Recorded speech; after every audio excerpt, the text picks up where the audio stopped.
கோவை அரசூர் பகுதியில் உள்ள கேபிஆர் கலை அறிவியல் மற்றும் ஆராய்ச்சி கல்லூரியில் 80வது சுதந்திர தின விழா கோலாகலமாக கொண்டாடப்பட்டது.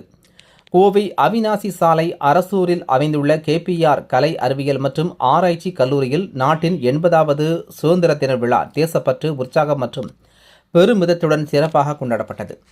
விழாவின் முக்கிய நிகழ்வாக கல்லூரி வளாகத்தில் மூவர்ண தேசிய கொடி ஏற்றப்பட்டு தேசிய கீதம் இசைக்கப்பட்டது. இதனைத் தொடர்ந்து மாணவர்களின் அணிவகுப்பு நிகழ்வு நடைபெற்றது. மாணவர்களின் ஒழுக்கம், கட்டுப்பாடு மற்றும் தேசப்பற்று வெளிப்படும் வகையில் அணிவகுப்பு சிறப்பாக அமைந்தது. விழாவில் சிறப்பு விருந்தினராக சர்வதேச தடகள வீரரும் வருமான வரித்துறை உதவி ஆணையருமான கிரிஷ் பீதோவன் கலந்து கொண்டு மாணவர்களிடையே சிறப்புரையாற்றினார்.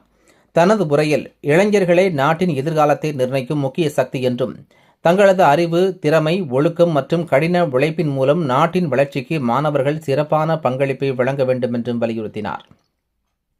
மேலும் கேபிஆர் CASஇன் செயலாளர் காயத்ரி ஆனந்த கிருஷ்ணன் அவர்கள் சுதந்திர தினத்தின் முக்கியத்துவம் குறித்து உரையாற்றினார். நாட்டின் சுதந்திரத்திற்காக தியாகம் செய்த தலைவர்களையும் சுதந்திர போராட்ட வீரர்களையும் நினைவு கூறுவதோடு அவர்கள் பெற்று தந்த சுதந்திரத்தை பாதுகாத்து நாட்டின் முன்னேற்றத்திற்கு ஒவ்வொருவரும் தங்களது பங்களிப்பை வழங்க வேண்டும் என்று தெரிவித்தார். குறிப்பாக மாணவர்கள் தேசப்பற்று, ஒற்றுமை, பொறுப்பு உணர்வு மற்றும் சமூக அக்கறையுடன் செயல்பட வேண்டும் என அறிவுறுத்தினார். இந்த நிகழ்ச்சியில் கல்லூரி முதல்வர் டாக்டர் P. கீதா உள்ளிட்ட பலர் கலந்து கொண்டனர்.